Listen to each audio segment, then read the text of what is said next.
Salut tout le monde, c'est Hugo et aujourd'hui on va parler d'une astuce cachée de Apple.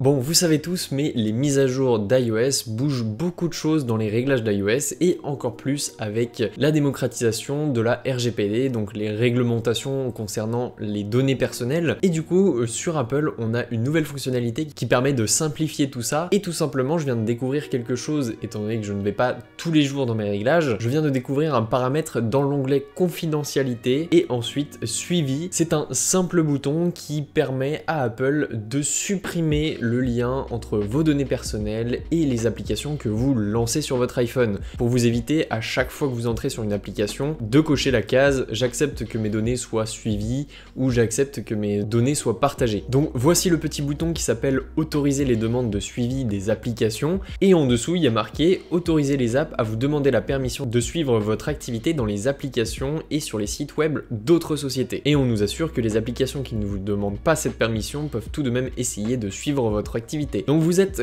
constamment traqué, en tout cas par les applications que vous utilisez, si vous ne décochez pas cette fonctionnalité qui est activée par défaut. Maintenant, qu'est-ce que ça engendre si vous activez ou désactivez ce petit bouton? On va essayer de comprendre ça un petit peu plus en cliquant sur En savoir plus sur l'onglet qui nous est proposé juste en dessous de ce petit bouton. Depuis peu, Apple exige des développeurs d'applications qu'ils vous demandent une autorisation avant de suivre votre activité sur les appareils ou les sites web. Donc quand vous allez sur des sites web, vous avez à chaque fois accepté les cookies, vous devez accepter qu'on utilise vos données personnelles, etc. Ces applications utilisent ça tout simplement dans le but de faire des publicités qui sont plus ciblées pour vous atteindre plus facilement. Donc le but de ce suivi de données est tout simplement de traquer ces données pour savoir quels sont vos centres d'intérêt, pour revendre ces données à des courtiers en données personnelles par exemple. Et ça permet aussi aux applications ou aux sociétés de mesurer votre réaction par rapport aux publicités qui vous sont montrées. Donc si vous accordez votre autorisation à une application, celle-ci peut autoriser le groupement de données personnelles, que ce soit le nom d'utilisateur, votre contact, et une variable très intéressante qui est l'identifiant de publicité actuelle de votre appareil. Donc c'est-à-dire que vous avez un identifiant sur cet appareil qui diffère de l'IP qu'on peut avoir et auquel on peut contourner avec des VPN par exemple, pour pouvoir vous traquer et savoir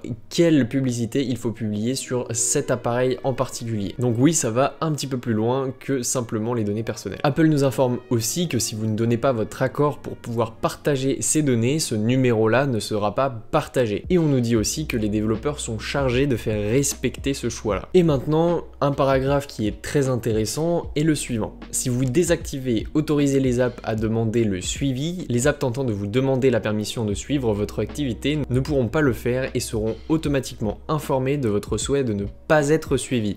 Si vous avez précédemment autorisé certaines applications à suivre votre activité, vous pouvez choisir d'interrompre ce suivi lors de la désactivation de cette option. Et on nous dit qu'on doit le faire sur chaque appareil en particulier, donc sur Apple TV, sur iPad, sur iPhone, sur iPod et sur n'importe quel appareil que vous possédez qui possède cette fonctionnalité-là. Donc effectivement, c'est encore quelque chose qui est lié à nos données personnelles qui est activé par défaut pour l'expérience utilisateur, mais qu'on peut quand même désactiver si on la trouve. Mais voilà, en tout cas, vous savez tout maintenant sur ce petit paragraphe-là, cette unique option mais qui est très importante pour sécuriser vos données. Donc voilà, j'espère que vous avez appris avec cette vidéo. N'hésitez pas à me suivre sur les réseaux sociaux, à vous abonner, mettre la cloche et mettre un pouce bleu. Nous on se retrouve pour de prochaines vidéos. Salut tout le monde!